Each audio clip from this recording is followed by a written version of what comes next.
Okay, so for those of you that have been following my channel, you'll notice that it's been a long time since I've done any videos.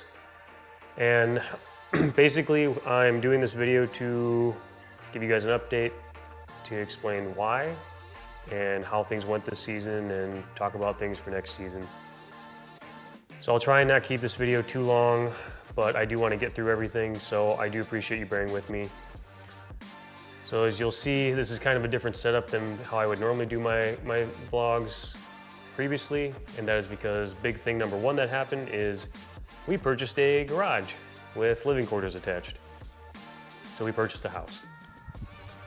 Most important part to me is obviously the garage, but that was a big thing that happened at the beginning of the year.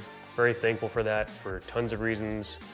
One obviously being we have all this space, and being in the Midwest with winter coming, having this garage being insulated and having a nice heater is gonna be fantastic. So I'm looking forward to that. And big thing number two, for those of you who've been following me for a little while know that one of the big things for me was to do MotoAmerica Twins Cup. Always been on my bucket list of things to do. Was preparing for that last season. Unfortunately had my motor blow on me twice, so that set things back another year. So starting out this year, motor was fixed again, ended up going down to Jennings to do some testing. Got out on track, got a handful of laps in, and then the motor blew, unfortunately. Yanked that motor out, sent it out to get fixed. In the meantime, since I wanted to get some seat time on the Dunlops as the CCS, my club series started, I took the wheel setup I had with Dunlops and put that on my Super Sport SV just to get some seat time on those tires, get the suspension dialed in, so then I'd know how to set things up once the Superbike motor was fixed. Did that, things went pretty well, and then I got the MotoAmerica motor back. We had it down at the dyno to get retuned because it was freshly rebuilt, and then it blew up again on the dyno. And also the mounts on my trailer that I purchased last fall started to crack and fail. And by the time we nursed the trailer back home that day, as I was back in the driveway, the mount sheared off. So the motor blew the same day as the axles on the trailer broke. So that was cool. So in the meantime, and correct me if I'm wrong, but then I went and got a backup motor, right? Yep. So I got a backup motor from another Twins Cup team. They'd used it for a handful of rounds last season. So it wasn't refreshed, it wasn't brand new, but it also hadn't been used, the entire season. I think they used it for 2 or 3 rounds. So I put that in the bike. And then in the meantime, I also ended up getting we'll call it like a backup motor. Yeah, I borrowed a motor to have as a backup from my buddy Ray Hoffman, just in case, just because I could see how my luck was going. So I wanted to have a contingency plan to my contingency plan. So things were looking better for the MotoAmerica round. Was getting all the logistics taken care of, registrations, all the posters, shirts, all that stuff. And signed up to do the Czars track day the Monday and Tuesday before the MotoAmerica event here at Road America. Went out with the motor that I got, my backup motor I purchased, and got 3-4 laps in, and wouldn't you know it, that motor blew. That was extremely tough, mostly mentally on me, just because of just the mental drain and how upsetting that was. I ended up having to push the bike most of the way up the hill from turn 5 up by the gearbox. So if you've ever been to Road America, you know what hill I'm talking about. But I got up the hill, I saw her, I got back to the paddock, and I just was on my bike. I just basically collapsed, just burst into tears, super upset, just very, very demoralized, but reset, ended up coming back home, yanked that motor out, put the motor I was borrowing in, and then was going back to ride Tuesday, got a handful of laps in, pulled up, was coming up into turn 8, bike cut out, pulled off track, looked back, saw a huge plume of white smoke. Fortunately, I didn't oil the track, but that motor also popped.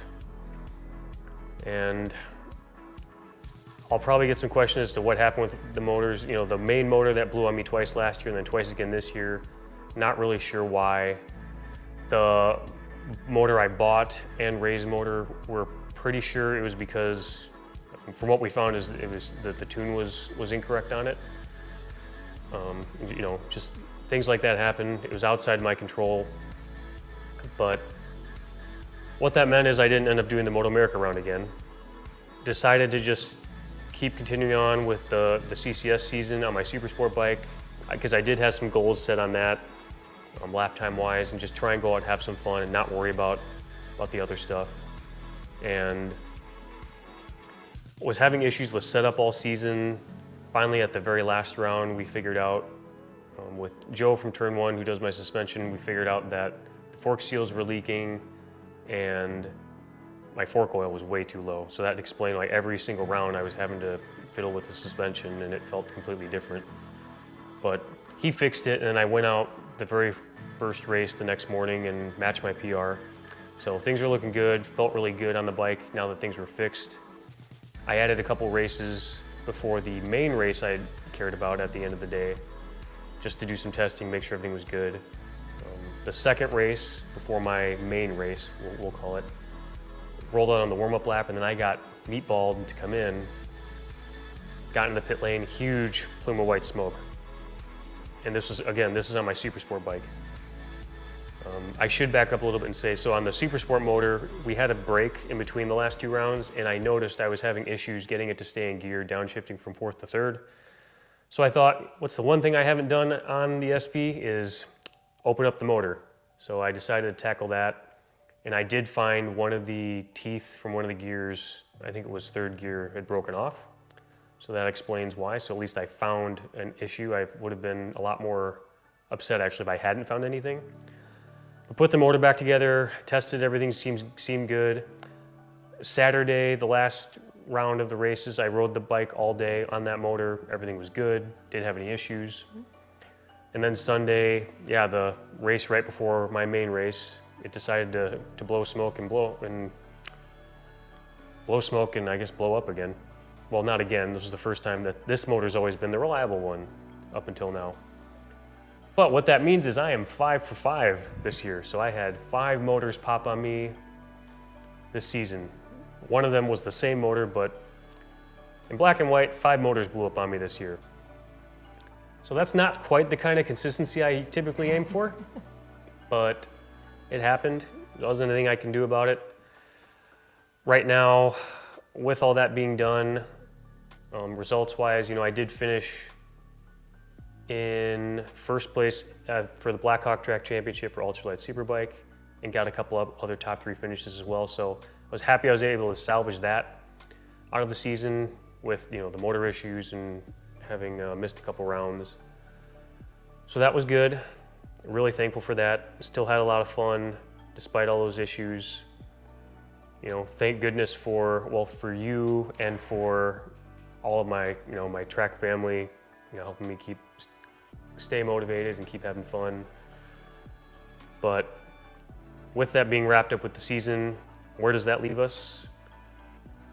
So the MotoAmerica bike is going to get fixed, and then it's going to get sold, and then the Super Sport bike is also going to get fixed and sold, just because for myself, I know I need a fresh start after all these issues. I just need a clean slate.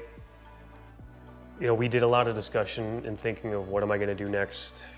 I even tried to think about it right after everything happened, which is probably the worst time because everything's still fresh. We talked about 660, we talked about the R7, FZ07, talked about Superstock 1000, talked about Super Sport, all these different options.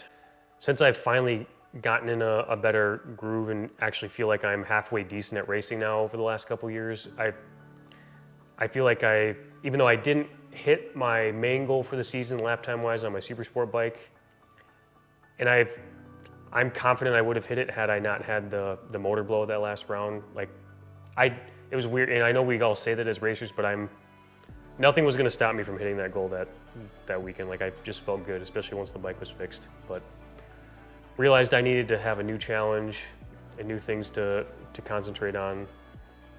So basically, we're getting out of Twins Cup, right? Yeah.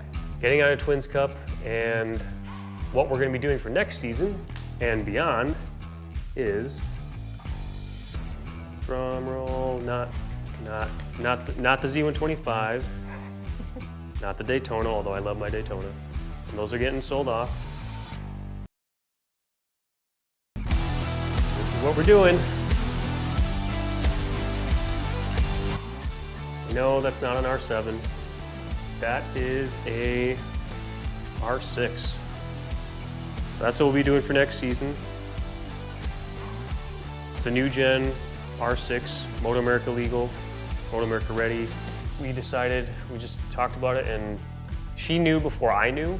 She already thought I was going to do Super Sport. Why did you think I was going to do Super Sport? I just knew. You just knew? I just You didn't have a reason? I just Well, knew you were ready. here we are. You were ready for more challenging racing with a lot more people on the Yep. grids. And Yeah, and racing in lightweight with the SVs taught me a ton. I just feel like I need to take that next step and need to challenge myself more. You know, I did get out on the bike briefly at the end of the season for a track day. Felt really good. I just basically need to make it my own now and get it set up for me and get used to it. Obviously, it's a lot different than the SV. I'm really excited to make that step up to middleweight. I've got a lot of friends who run the class, so I'm excited to not have them just blowing my doors off at track days or races anymore, at least not as bad. I'm pretty excited. I definitely come out to the garage randomly and we'll just sit on the thing because I'm excited to ride it. It will be getting some pink accents. Got to match my previous scheme. But yeah, the plan for next season is to be on the R6 and kind of get up to speed on it, and then hopefully do MotoAmerica the following year in 2024. If I happen to just go ham and am super quick right away somehow, I might try and do it this next year, but I'm not anticipating that's probably going to happen. But I will be doing club racing with CCS just to get some seat time in to get used to the bike, obviously, and I want to get out and race with my buddies. But I do also plan to try and do some other series and hit some other tracks, whether it be Weira. You know, I'd actually love to go out and do the CRA series out in California. That wasn't part of my plan originally this year, was to go to Laguna, but obviously things didn't work out when I had the fourth motor pop. So, with that being said, I guess that's the update. And I'm going to try and get back to start doing these vlogs more now that we're settled into the house a little bit more, got more garage space, got a fun new toy to work on. So it should be good. But yeah, that's my update. And I do also want to give a shout out to all my sponsors this season. I would not have been able to accomplish what I did, especially with all the issues this year, without you guys. You know, Knockaround Sunglasses, Scorpion Helmets, Forma Boots, Vortex, Motool, GB Racing, MotoVid, Road Dirt, you know, and all of our partners, you know, with Tyler Cycles and everybody. Like, could not have done anything that I did with this season without you guys. And then obviously, as I said before, without my lovely wife Natalie, and without, you know, all of my track family and friends. You guys helped me stay motivated, and you know, and helping me stay motivated and pumped up and excited for this next step. So looking forward to that. So that's all I've got for now. Stay tuned as always, and hopefully I will be back for another video in less than 6 months. So thanks.